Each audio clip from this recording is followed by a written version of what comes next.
Some horror games scare you whilst you play, but others, they linger in the silence after the screen goes dark. They don't just end when you stop playing, they stay with you. And these are the games that haunt me. Today, we're diving into my favourite horror games available to play on the Nintendo Switch 1 and the Switch 2. It's not always about jump scares and monsters. Sometimes isolation or hopelessness can crawl under your skin and gnaw away at your anxiety.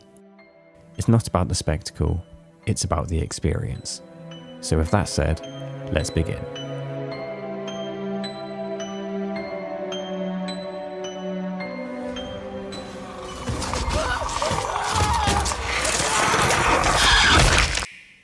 First up is Crow Country.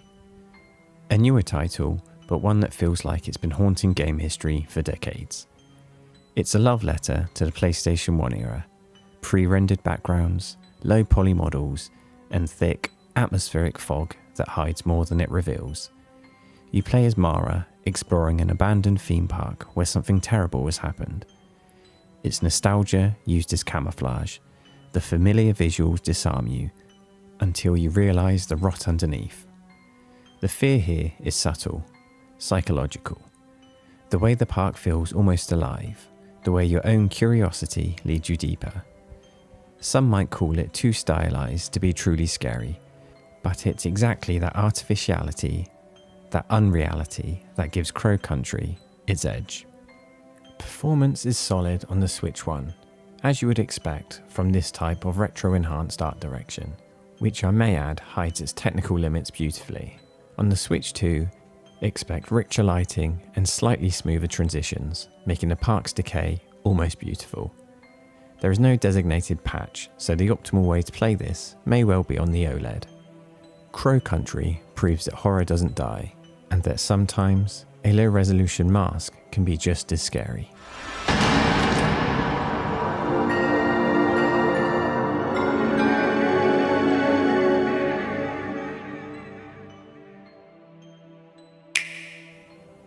And second on the list is Dredge, a game that at first glance seems peaceful. A fishing game with cosy visuals and quiet seas. But the longer you sail, the more you realise the ocean remembers. The game hides its horror beneath routine. You wake, fish, sail, repeat. And yet, as the fog rolls in, shapes begin to move under the surface. Things with too many eyes and too many tentacles. It's Lovecraft without the melodrama. Cosmic dread expressed through loneliness. A story about guilt, obsession, and the things we pull up when we go digging for meaning. It's not scary in the traditional sense. It's eerie, melancholic, and unapologetically anxiety-inducing.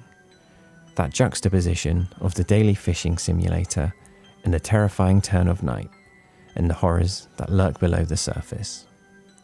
The beauty of Dredge is that it works fantastically as both, and when put together, it creates such a unique and fun game. On Switch, the performance is excellent. The stylized graphics really shine in handheld mode. On Switch 2, sharper visuals and faster transitions to enhance that illusion of calm. Dredge keeps that which is indescribable hidden, allowing your imagination to run wild, and it does just that.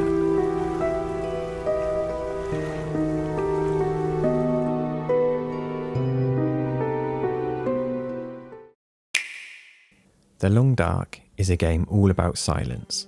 There's no blood, no jump scares, just cold, hunger, and solitude. You wake up in the aftermath of a geomagnetic storm, surrounded by endless snow, and no one's coming to help you. The wind howls, and it sounds almost like a voice. This is horror is isolation, the realization that the world will move on without you, and that nature doesn't care who you are. The story mode takes about 20 hours, but the real experience is survival mode. Endless, punishing, reflective. It's not about beating the game, it's about enduring it. This is more of a survival game than a traditional horror, but for me, The atmosphere is incredibly gripping and terrifying. I've never felt more alone than in that frozen wilderness. On Switch 1, it plays calm and steady. On the Switch 2, you can expect crisper visuals, longer draw distances, and deeper immersion. The frame rate is capped at 60 FPS, and overall, it just feels a better game. The long dark doesn't scream at you. It quietly whispers in your ear, taking full advantage of your isolation and deteriorating mental state. Tormented Souls looks back to the golden age of survival horror. Fixed cameras, tank controls, puzzle boxes, and eerie, empty halls that echo Resident Evil and Silent Hill. You play as Caroline Walker exploring a decaying mansion filled with grotesque secrets.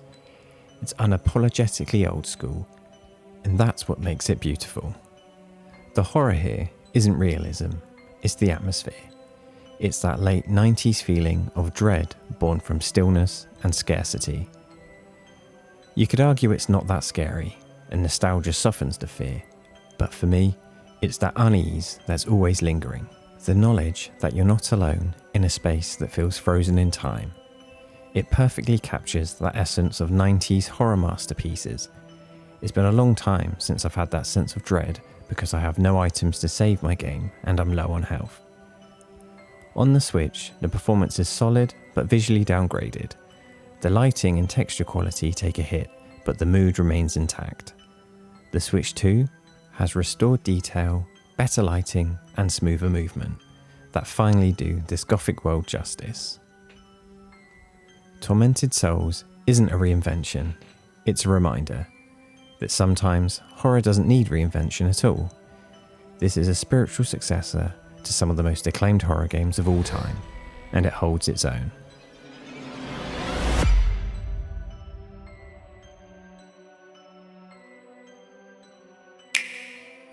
The Amnesia Collection is a history of modern horror. 3 games, The Dark Descent, A Machine for Pigs, and Justine, that taught us that fear could be quiet and psychological. There's no combat, no weapons, just light, darkness, and the mind unravelling in between. Every flicker of a candle feels like a decision, safety or visibility. It's slow, sometimes even frustrating, but that's the point. Fear isn't meant to be convenient. It's a creeping, patient thing that waits for you to stop pretending you're fine. You may think Amnesia is dated now, its once groundbreaking mechanics familiar, but play it alone, in the dark, and you'll remember why it changed everything.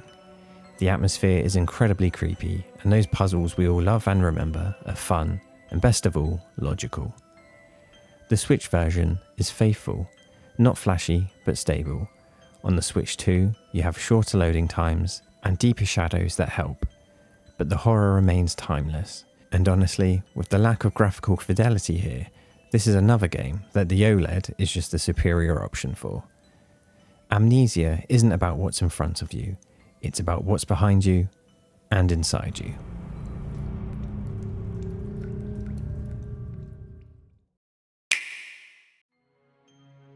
In Dying Light, fear takes on a different shape. During the day, it's an open world action game, parkour across rooftops, scavenging supplies, and fighting off the infected.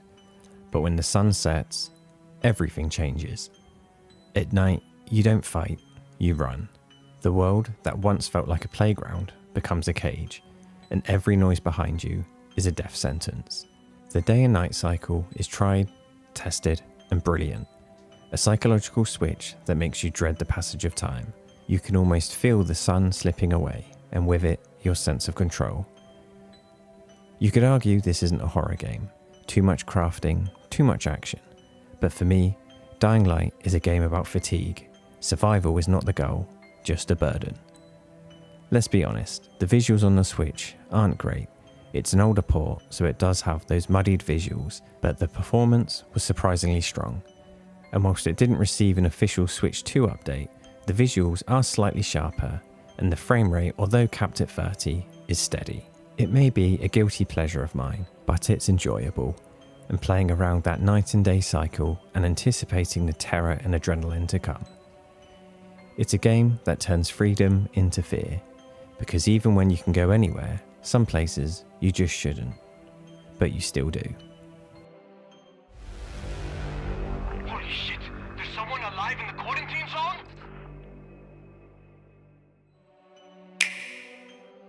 Set deep in the Arizona desert, far from any light or reason, Outlast 2 has you playing as Blake Langerman, a journalist searching for his missing wife after the helicopter crashes near a remote religious cult. It's a story about fanaticism, guilt, and faith, but more than that, it's about the unbearable weight of isolation. In Outlast 2, you don't fight, you run, you hide, you breathe too loudly, and you pray that whatever's chasing you loses interest. The night vision camera returns from the first game, but here it feels more fragile. Your only comfort in the dark, slowly draining, always flickering. Every time the batteries die, so does your courage. The scariest thing about this game isn't the gore or the cult's rituals, it's the helplessness. The game weaponizes confusion and disorientation, blurring the line between memory and madness until you can't tell what's real anymore. It's horror that doesn't just shock you, it drowns you. Playing this game in handheld mode adds something unexpected. Outlast 2 is about faith, guilt, and the darkness that follows both. It isn't a game you beat, it's one you survive. And when it's over, it leaves a silence that doesn't leave you in peace. It brings about a haunting emptiness and a lingering unease. And it's bloody brilliant.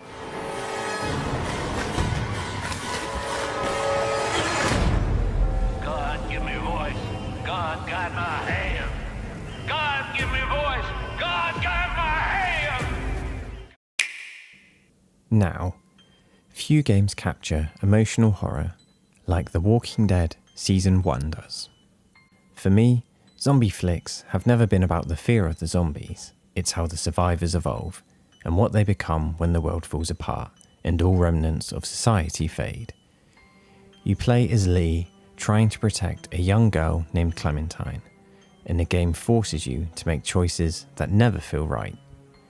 Save one person, lose another. Tell the truth or protect someone with a lie. There isn't a perfect answer, just consequences to live with, and that's the horror. Living with every choice long after you put the switch down, and deliberating over the what-ifs. The story unfolds over about 10 to 12 hours, but it feels longer. Heavier. The art is simple, the mechanics are minimal, but the weight is emotional. It's dramatized, but it's masterful storytelling. The fear of loss that defines this game, and the horror of loving someone in a world that punishes you constantly, regardless of what you do. Given the choice, I would opt to play this on the OLED. The Switch 2 does slightly improve the performance, but this isn't a game about polish. It's about the pain and the story, something that will only be enhanced by that vibrant OLED screen.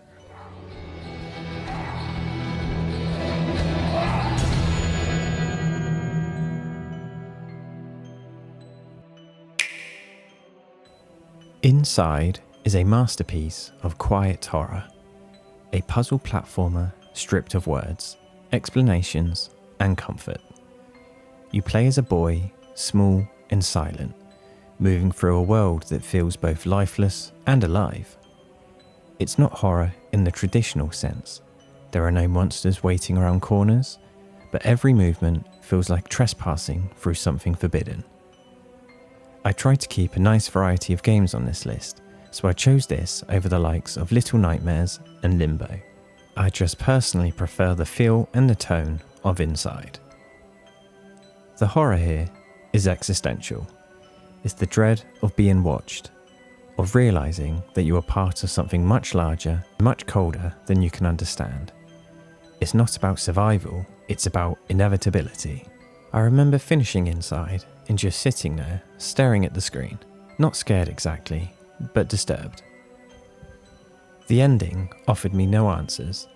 It just left me with a feeling that whatever control you think you have, it was never really there.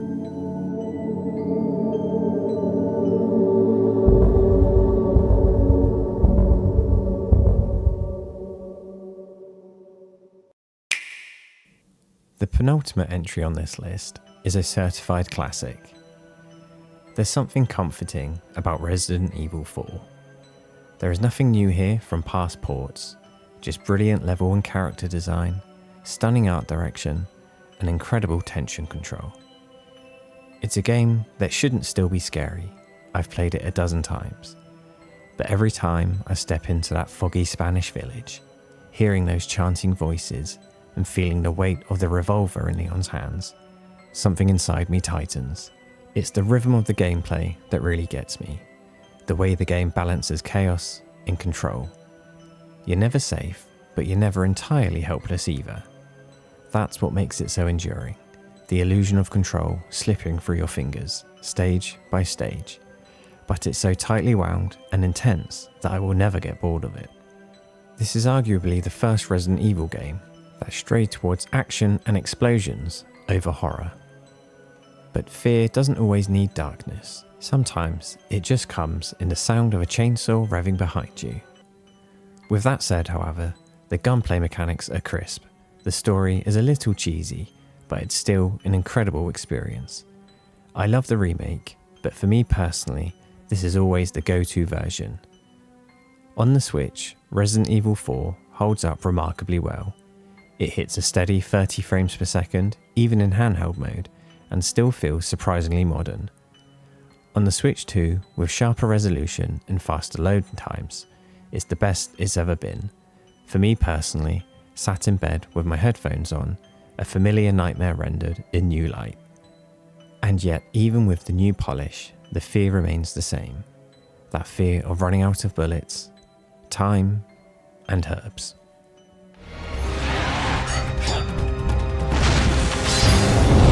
Resident Evil 4. And finally, few games have made me feel more abandoned and helpless than Alien Isolation.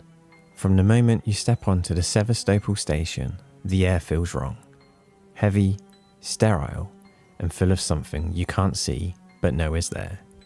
The alien isn't scripted. It learns, it stalks, it hunts. You can't kill it, you can only hide, pray, and hold your breath. It's a long game, pushing 15 hours or so, and this is many people's biggest issue, that feeling of overstaying its welcome. But I personally wanted more.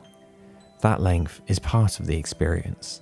It's not meant to be easy. The fear here is the fatigue, the slow erosion of confidence until every footstep feels like a mistake. I've heard people complain that it's repetitive, but the repetition is survival. Every locker, every vent, every flickering light becomes a symbol of hope and dread. The Switch port was a massive surprise to me. Not only did it run incredibly well, but the gyro controls enhanced my experience so much more. It runs at dynamic resolution, but keeps that incredible atmosphere intact. The camera mechanics are perfect. You are never in complete control, but you have enough degree of motion and visibility to survive, but you're always aware there is a blind spot. And that minor misgiving in camera control is really creepy. And I will put it out there and say that this game has arguably the best soundtrack on the Switch to date, and the sound effects in general are brilliant. On the Switch 2, the improved lighting and detail will only deepen the immersion and the terror. The frame rate is capped at 30.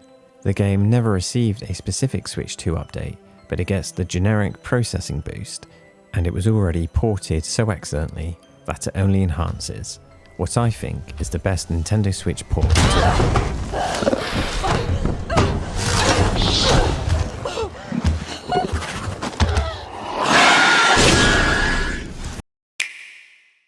And just some quick honourable mentions to make. Hopefully, in time to come, I can make a Switch 2 specific list, but as of right now, the only horror game dedicated to the Switch 2 is Chronos: The New Dawn. I had fun with this, but I never really felt scared or emotionally attached to the game. Dead of Darkness is a fantastic game, a pixelated Resident Evil if you will. I had an absolute blast playing through this, with its surprising depth and great storytelling. In Darkwood is a great top-down survival horror game that's definitely worth a play. And if co-op is your thing, there are some great experiences to be had with World War Z and Dead by Daylight. They aren't personally my cup of tea, but they have their niche and they are both fantastically optimised on the Switch. Maybe horror isn't about what's lurking in the dark at all. Maybe it's about what stays behind when the lights come back on. The loneliness, the emptiness, the quiet understanding that fear means you're still alive. And that's why I keep playing, because somewhere in the dark, I still want to believe there's something worth being afraid of. And there's my favourite horror games to play on the Nintendo Switch. You may not class all of these as horror games, but I am just going by the impact the games had on me. Let me know your favourite horror game in the comments, and make sure to blast me for preferring the Resident Evil 4 HD over the remake. And with that said, thanks for watching, stay scary, I'll see you around.